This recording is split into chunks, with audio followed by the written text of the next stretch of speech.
Hello everyone. सो आज हमारा Newton's law of motion में लेक्चर नंबर 2 है ना।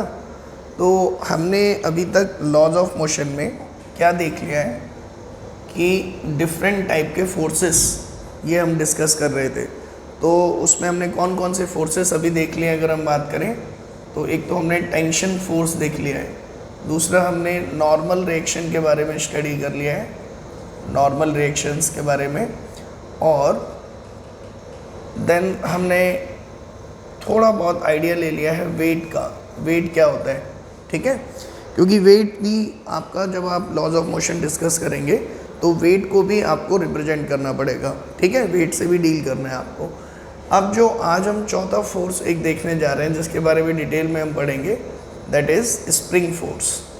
स्प्रिंग जो फोर्स एक्सर्ट करती है, स्प्रिंग वर्ड आपने पहले भी सुन रखा है, कोई नया नहीं है आपके लिए कि स्प्रिंग क्या होती है। ठीक है, सो स्प्रिंग जो फोर्स एक्सर्ट करती है, स्प्रिंग के बारे में बेसिकली आज का लेक्चर है हमारा, है ना। तो स्प्रिंग को समझने के लिए अगर हम बात करें, नॉर्मल अगर आप देखेंगे जो स्प्रिंग आपने देखी है वो कुछ इस तरीके की स्प्रिंग शेप में रहती है, लाइक दिस। ठीक है, इस तरीके की स्प्रिंग रहती है। अगर आपने देखा होगा इसको हम कंप्रेस करें और छोड़ दें तो ये एकदम से फैलने की कोशिश करती है, या अगर हम इसको खींच दें और फिर छोड़ दें तो ये वापस से कॉन्ट्रैक्ट होने की कोशिश करती है ना। जनरली पहली बार स्प्रिंग हम कहाँ देखते हैं, जो हमारे पास कुछ स्पेशल टाइप के पेन आते हैं जिनमें अगर हम उसको प्रेस करें तो निब बाहर आ जाती है, फिर हम लिखते हैं। फिर जब निब को अंदर डालना होता है तो हम कंप्रेस करके छोड़ते हैं तो फिर से निब अंदर चली जाती है। उन पेन्स को अगर आप खोल के देखेंगे तो आप देखेंगे कि जो आपकी निडल होती है, निडल है ना, ये आपका अगर पेन है इस तरीके का, और इधर वो बटन होता है जिसको प्रेस करके हम जनरली स्प्रिंग पेन को यूज़ करते हो। जब आप इसको खोल के देखेंगे तो आपकी निडल जो निब है आपकी, बेसिकली उसके जस्ट पहले एक जो ऑब्जेक्ट रहता है उसी को हम क्या बोलते हैं, स्प्रिंग, है ना। और उस स्प्रिंग का नेचर हमने क्या देखा कि उसको अगर आप खींच देंगे ऐसे पकड़ के तो वो अपने आप को कंप्रेस करना चाहेगी, और अगर हम उसको कंप्रेस करेंगे तो वो अपने आप को दूर करना चाहेगी।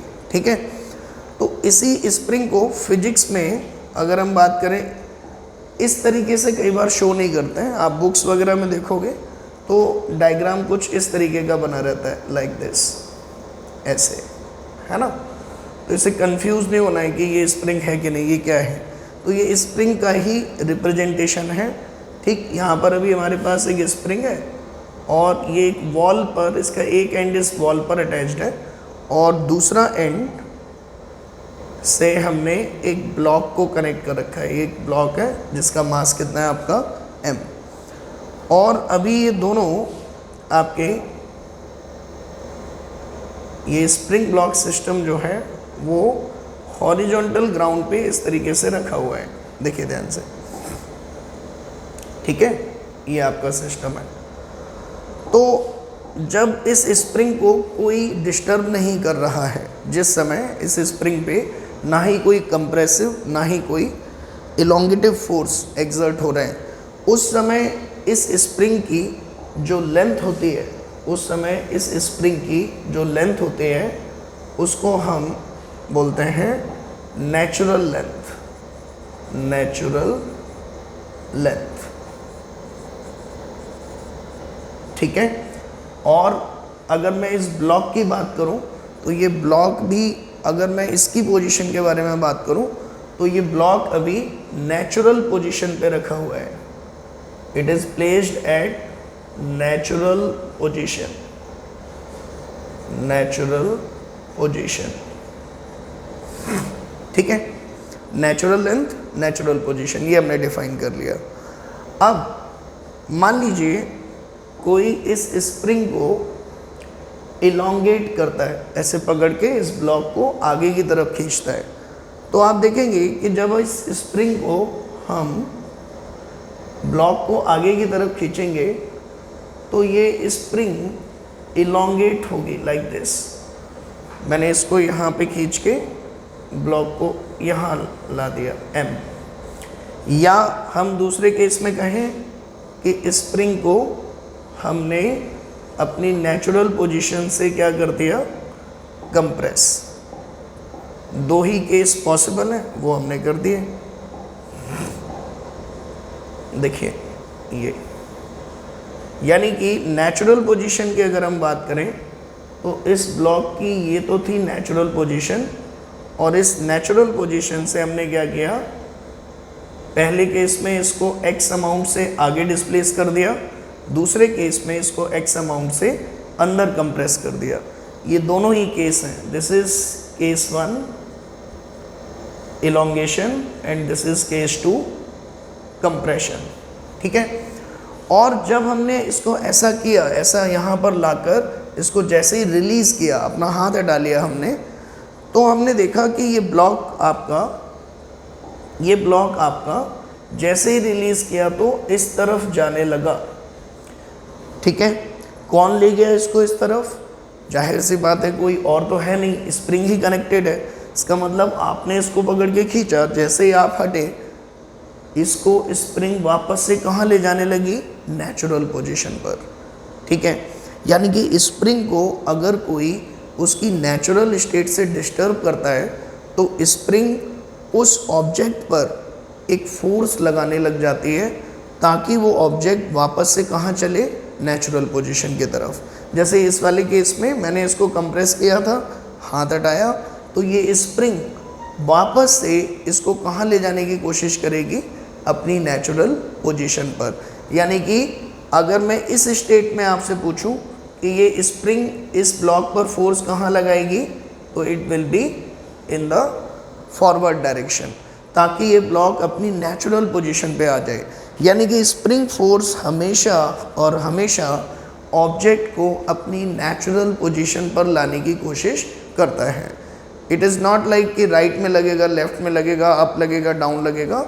वो इस तरह से लगेगा कि ऑब्जेक्ट अपनी नेचुरल पोजीशन पर आ जाए। तो ये पहला पॉइंट हमें स्प्रिंग फोर्स के नेचर के बारे में पता लगा। फिर और बहुत सारे ऑब्जर्वेशन किए गए तो ये पता लगा, ये तो डायरेक्शन की बात हो गई, स्प्रिंग फोर्स के डायरेक्शन की बात। ठीक है। वैल्यू की अगर हम बात करें कि स्प्रिंग फोर्स की वैल्यू कितनी होगी, what is the value of this spring force, तो बहुत सारे ऑब्जर्वेशंस के बाद में we got to know that this spring force is directly proportional to the x. What is this x? X is the displacement from natural position. ठीक है। जैसे इस केस में अगर मैं आपसे कहूँ कि मान लो ये डिस्प्लेसमेंट x1 है और यहाँ पर ये डिस्प्लेसमेंट x2 है। ठीक है। तो जितना ज़्यादा डिस्प्लेसमेंट नेचुरल पोजीशन से होगा उतना ही ज़्यादा स्प्रिंग फोर्स की वैल्यू होगी। ठीक है।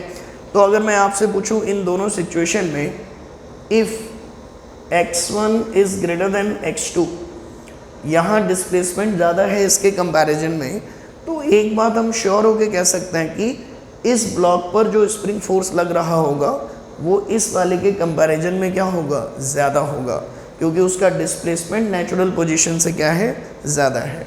ठीक है ना।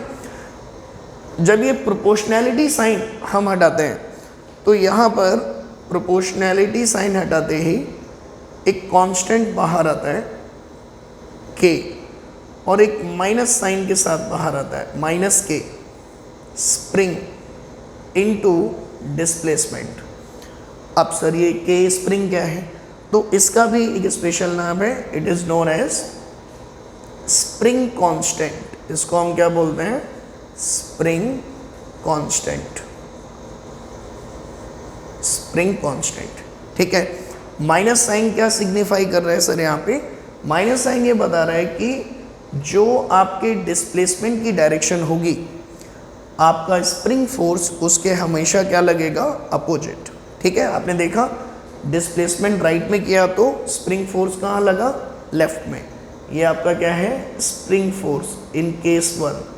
और यहाँ पर आपने लेफ्ट में कंप्रेस किया तो लेफ्ट में डिस्प्लेसमेंट किया तो स्प्रिंग फोर्स आपका कहाँ लगा, राइट में, तो ये आपका स्प्रिंग फोर्स है केस नंबर 2 में। ठीक है, अब इतना समझने के बाद ये तो हो गई वैल्यू और डायरेक्शन, ये माइनस साइन आपको बता रहा है। ठीक है, अब अगली स्लाइड में हम देखेंगे कि ये जो स्प्रिंग कांस्टेंट है ये एक्चुअल में किन किन चीज़ों पे डिपेंड करता है। ठीक है, क्योंकि यही डिसाइड कर रहा है स्प्रिंग फोर्स कितना होगा कितना नहीं। एक तो डिस्प्लेसमेंट प्लस एक स्प्रिंग कांस्टेंट। डिस्प्लेसमेंट तो हमारे हाथ में है, स्प्रिंग कांस्टेंट कैसे मैनिपुलेट किया जा सकता है। देखिए, अगर मैं यहाँ पे बात करूँ स्प्रिंग कांस्टेंट, तो ये पहली चीज़ तो स्प्रिंग कांस्टेंट स्प्रिंग किस मटेरियल से बना हुआ है उस पर भी डिपेंड करता है। ठीक है, किस मटेरियल की स्प्रिंग है। सो स्प्रिंग कांस्टेंट अगर हम बात करें, पहली चीज it depends on the material of spring. ठीक है, depend on the material of the spring. इसमें दो केसेस हो सकते हैं, या तो किसी स्प्रिंग का स्प्रिंग कांस्टेंट बहुत हाई हो सकता है, या किसी स्प्रिंग का स्प्रिंग कांस्टेंट लो हो सकता है। ठीक है, तो स्प्रिंग कांस्टेंट अगर ज़्यादा है तो हम कहते हैं रिलेटिवली वो स्प्रिंग क्या है आपकी, हार्ड स्प्रिंग। हार्ड से मतलब उसको खींचना या कंप्रेस कर पाना डिफ़िकल्ट होता है। आप कह सकते हैं it is difficult to compress और एलोंगेट। ठीक है, और अगर लो स्प्रिंग कांस्टेंट है तो आप कह सकते हैं इसका नाम फिर आपका हो जाता है सॉफ्ट स्प्रिंग। इसको हम सॉफ्ट स्प्रिंग कई बार कहते हैं। जिन स्प्रिंग का स्प्रिंग कांस्टेंट कम होगा हम कहेंगे कि वो स्प्रिंग कैसे हैं आपकी, soft, and they are easy to compress और एलोंगेट। ठीक है, तो एक तो ये हार्ड स्प्रिंग सॉफ्ट स्प्रिंग क्या होते हैं। ठीक है, कौन सी स्प्रिंग जल्दी खिंच जाएगी कम खिंच जाएगी, ये आप आइडिया स्प्रिंग कांस्टेंट की वैल्यू से लगा सकते हैं। दूसरा, एक और इम्पॉर्टेंट प्रॉपर्टी यहाँ पे हमें पता होना चाहिए स्प्रिंग कांस्टेंट के बारे में, और वो ये होती है कि किसी भी स्प्रिंग की natural length Ln, natural length और स्प्रिंग कांस्टेंट, इन दोनों का प्रोडक्ट हमेशा क्या रहता है आपका, constant. This is a very important rule. ठीक है, यानी कि जो नेचुरल लेंथ है किसी स्प्रिंग की, मटेरियल सेम है, लेकिन अगर आपने उसकी नेचुरल लेंथ को चेंज कर दिया तो फिर उसका स्प्रिंग कांस्टेंट भी चेंज हो जाएगा। जैसे इसको समझते हैं कि नेचुरल लेंथ चेंज करने का क्या मतलब है। जैसे मान लीजिए आपके पास यहाँ पे एक स्प्रिंग है लाइक दिस। ठीक है, अभी इसकी नेचुरल लेंथ आपकी कितनी है, नेचुरल लेंथ है आपकी L। ठीक, अभी स्प्रिंग कांस्टेंट इसका कितना है, मान लीजिए कि अभी किसी ने इसको क्या किया, कट कर दिया ऐसे बीच से, मिडिल से। ठीक है, तो ये छोटी हो गई स्प्रिंग, फोर्स अभी भी इस पर कोई नहीं लगा रहा है, रिलैक्स्ड है ये, रिलैक्स्ड। ठीक है, स्ट्रेच नहीं किया, कंप्रेस नहीं किया, इसको हमने क्या किया है, बेसिकली कट किया है, इसको हमने किसी कटर से कट कर दिया है, और हमारे पास दो पोर्शन मिल गए, दो पोर्शन हमारे पास इस तरीके के मिल गए हैं। ठीक, और दोनों ही रिलैक्स्ड हैं, यानी कि नेचुरल लेंथ अब इसकी कितनी हो गई, L/2, हाफ हाफ काट दिया इसको। तो अकॉर्डिंग टू दैट रूल इसका जो नया स्प्रिंग कांस्टेंट होगा K', अब स्प्रिंग कांस्टेंट वही नहीं होगा जो इसका होगा। आपको लगेगा सर मटेरियल तो सेम है, इवन मटेरियल इज सेम, लेकिन अगर नेचुरल लेंथ ही डिक्रीज कर गई तो फिर स्प्रिंग को इस रिलेशन को ओबे करना पड़ेगा। और इस रिलेशन के अकॉर्डिंग आप कैसे लिखेंगे, इनिशियली K था, नेचुरल लेंथ L थी, फाइनली आपका K' हो गया और नेचुरल लेंथ आपकी हो गई L/2। तो यहाँ से L से L cancel, K' is equal to आ गया 2 टाइम्स ऑफ K। तो इसका क्या मतलब हुआ, अगर आप नेचुरल लेंथ कम करते चले जाएंगे, अगर आप नेचुरल लेंथ कम करेंगे तो स्प्रिंग कांस्टेंट बढ़ेगा। स्प्रिंग कांस्टेंट बढ़ेगा इसका मतलब स्प्रिंग और हार्ड हो जाएगी, और हार्ड होने का मतलब उसको खींचना या कंप्रेस करना और भी डिफ़िकल्ट हो जाएगा। ठीक है, सो नेचुरल लेंथ डिक्रीज करने से सॉफ्ट स्प्रिंग हार्ड स्प्रिंग बन जाती है, ऐसा आप कह सकते हैं। पहले से ज़्यादा हार्डनेस बढ़ जाती है उसकी। ठीक है, सो ये एक प्रॉपर्टी थी जो आपको पता होना चाहिए। सो ये आपकी स्प्रिंग कांस्टेंट से रिलेटेड एक स्लाइड हो गई। ठीक है, you can take the screenshot और you can pause the video. ठीक है, देन अब अगली स्लाइड में हम क्या सीखने वाले हैं कि स्प्रिंग फोर्स जो ऑब्जेक्ट लगाते हैं, देखिए ध्यान से, इसमें पहला हम केस लेने वाले हैं horizontal spring block system. Horizontal spring block system के बारे में। हॉरिजॉन्टल स्प्रिंग ब्लॉक सिस्टम का क्या मतलब होता है, इसको ध्यान से समझेंगे। हॉरिजॉन्टल स्प्रिंग ब्लॉक सिस्टम, आपके पास यहाँ पर एक वॉल है और एक स्प्रिंग कनेक्टेड है। स्प्रिंग को हम येलो कलर से शो कर रहे हैं, बाकी चीज़ों को हम वाइट से रिप्रेजेंट कर रहे हैं। ठीक है, ये आपका मास m है और ये आपकी अर्थ है, इस पे इस तरीके से रखा हुआ है। अभी ये कैसा है स्प्रिंग ब्लॉक सिस्टम है, हॉरिजॉन्टल। ठीक है, जिसमें फ्लैट सरफेस पे ग्राउंड पे एक ऑब्जेक्ट एक स्प्रिंग से कनेक्टेड है। अभी अगर मैं आपसे पूछूं इसमें नेचुरल लेंथ इसकी कितनी है, अभी इस पर कोई फोर्स नहीं लग रहा है, कुछ भी नहीं है, तो आप कह सकते हैं कि ये जो लेंथ है इसकी, यही इसकी क्या है, नेचुरल लेंथ, और इसका स्प्रिंग कांस्टेंट कितना है आपका k। ठीक है, तो इसके लिए अब हम एक स्पेशल टर्म डिफाइन करेंगे which is known as mean position और इक्विलिब्रियम पोजीशन।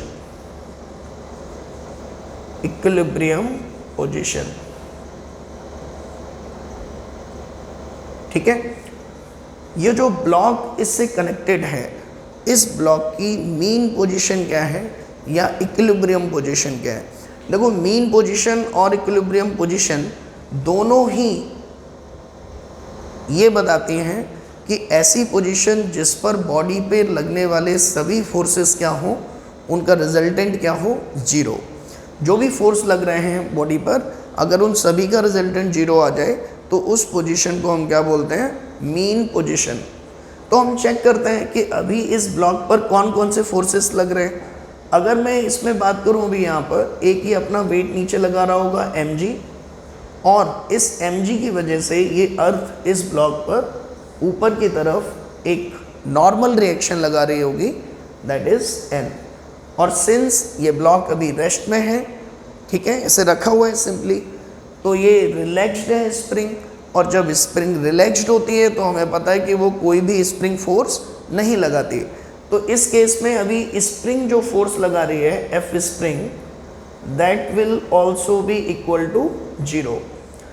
और since it is in rest, so we can say N is also equal to M G, यानी कि वर्टिकल डायरेक्शन में भी एफ नेट, वर्टिकल डायरेक्शन में भी net force कितना है आपका, जीरो। हॉरिजॉन्टल में भी नेट फोर्स कितना है, zero. So we can say at this position only net force आपका कितना आ रहा है ब्लॉक पर, जीरो। तो जो अभी नेचुरल पोजीशन है स्प्रिंग की, वही इस ऑब्जेक्ट की क्या है, इक्विलिब्रियम पोजीशन। तो स्प्रिंग ब्लॉक सिस्टम, जब हॉरिजॉन्टल स्प्रिंग ब्लॉक सिस्टम की बात करेंगे तो जो ब्लॉक उससे कनेक्टेड है उसकी मीन पोजीशन और स्प्रिंग की नेचुरल पोजीशन इस केस में क्या आ रही है, same. So horizontal block system के लिए यू कैन से नेचुरल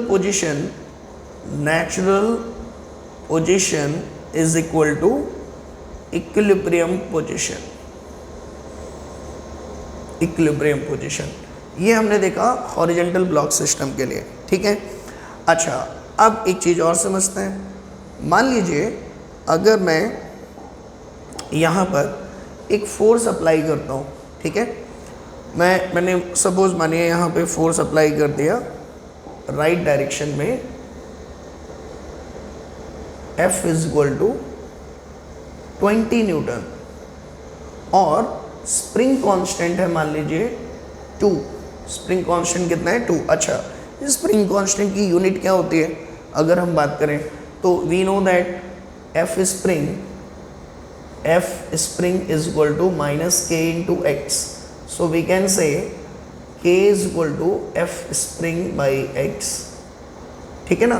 तो अगर मैं यूनिट की बात करूं तो स्प्रिंग फोर्स की यूनिट क्या है आपकी, spring force that is Newton और डिस्प्लेसमेंट की यूनिट मीटर। सो K का जो SI यूनिट आएगा, SI यूनिट ऑफ K, तो वो क्या लिख सकते हैं हम, न्यूटन पर मीटर, न्यूटन पर मीटर।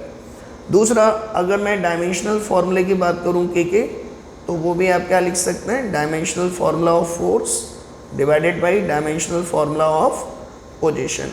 तो फोर्स का डायमेंशनल फार्मूला क्या है आपका, इट इज़ mLT - 2 और डिस्प्लेसमेंट का कितना है L से L कट गया, कितना आएगा mt - 2। ठीक है, तो ये दो एक माइनर डिटेल थी जो बता दी मैंने आपको। तो मान लीजिए यहाँ पे इस वाले क्वेश्चन में स्प्रिंग कांस्टेंट की वैल्यू है 2 न्यूटन पर मीटर और आपने इस ब्लॉक पे फोर्स लगा दिया 20 न्यूटन। ठीक है, तो मैं आपसे ये पूछ रहा हूँ कि बताइए इस ब्लॉक की इक्विलिब्रियम पोजीशन, ठीक है, कितनी होगी, या इस पोजीशन से इक्विलिब्रियम पोजीशन कहाँ पर होगी, राइट में, लेफ्ट में, किस पॉइंट पर होगी। तो आपको क्या करना है, आप क्या कहेंगे, इस ब्लॉक की वजह से, इस फोर्स की वजह से ब्लॉक कहाँ जाएगा, राइट में। जैसे ही ये राइट में जाएगा स्प्रिंग में एलोंगेशन शुरू हो जाएगा और स्प्रिंग इस पर फोर्स कहाँ लगाना शुरू कर देगी, लेफ्ट डायरेक्शन में। ठीक है ना। तो अब जैसे जैसे ये ब्लॉक, यहीं पे मैं बना देता हूँ, जैसे जैसे ये ब्लॉक एलोंगेट होना शुरू होगा वैसे वैसे स्प्रिंग फोर्स बढ़ने लगेगा। देखिए, मान लीजिए अभी ये अपनी नेचुरल पोजीशन से कितनी आगे आ गया है, x। ठीक है, तो अब इस पर्टिकुलर मोमेंट पे अगर मैं बात करूं, यहाँ कितना फोर्स लग रहा है 20 न्यूटन और इधर स्प्रिंग कितना फोर्स लगा रही है, that is k into x. अब इस फोर्स की वजह से ये ब्लॉक आपका कहाँ चल रहा है, आगे। तो आगे चलने से x क्या हो रहा है, इंक्रीज। x इंक्रीज होने से kx भी क्या हो रहा है, इंक्रीज। तो ज़रूर थोड़ी देर के बाद एक ऐसी वैल्यू x की आ जाएगी जहाँ पर kx किसके इक्वल हो जाएगा, आपका f एक्सटर्नल k। और जैसे ही kx f एक्सटर्नल के इक्वल हो गया, इस पर हॉरिजेंटल डायरेक्शन में नेट फोर्स क्या हो जाएगा आपका, 0। ठीक है, सो यहाँ पे अगर हम बात करें k की वैल्यू कितनी है 2, x is equal to f external कितना है 20, तो x इज इक्वल टू कितना आएगा 10। सो अगर मैं आपसे कहूँ for the given question if we apply f is equal to 20 newton, equilibrium position will be at a distance 10 meter toward the right of the natural position of the block. Is that clear? ठीक है।